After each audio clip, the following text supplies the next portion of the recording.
s'agissant de menaces, de plaintes excipées par certaines personnes dans la presse, je voudrais que la presse sénégalaise constate une chose. Le président de la République est venu dans la région de Matam. Il a été accueilli par un raz-de-marée, par des milliers et des milliers de personnes. Même à Ourossogui, il a été accueilli par des milliers de jeunes. Et je suis quand même surpris qu'au lendemain de sa présence, de sa présence à Ourossogui, que certaines personnes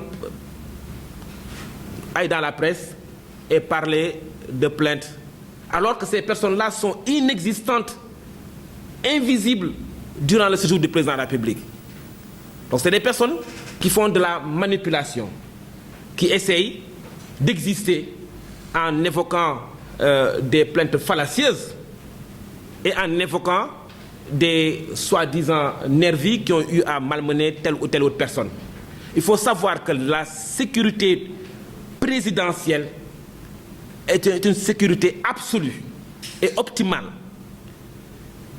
Il est évident que lorsque le président de la République se déplace avec des milliers de jeunes à ses côtés, des milliers de femmes à ses côtés, il est évident que toutes les dispositions sécuritaires seront prises par les forces de défense et de sécurité sous toutes ces formes pour assurer la sécurité du président de la République, assurer la sécurité des personnes qui accompagnent, qui accueillent le président de la République.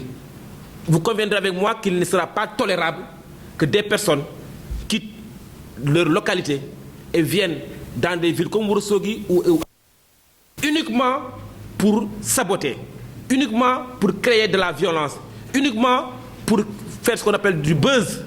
Cela est intolérable dans une démocratie. Donc c'est un épiphénomène, le fait que certaines personnes malveillantes n'ont pas pu arriver à leur fin, à savoir blesser des personnes, saboter l'arrivée du président de la République. Cela n'a pas eu lieu, notamment à Ourossogui, et je comprends aisément qu'il s'acharne à vouloir peut-être porter plainte et autres.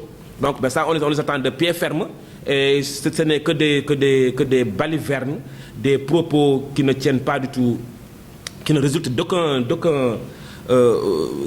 qui ne correspondent à aucun fait précis. La preuve, au moment où je vous parle, il n'y a aucun blessé à l'hôpital de Ourossogui à la suite de la visite du président de la République à Matam.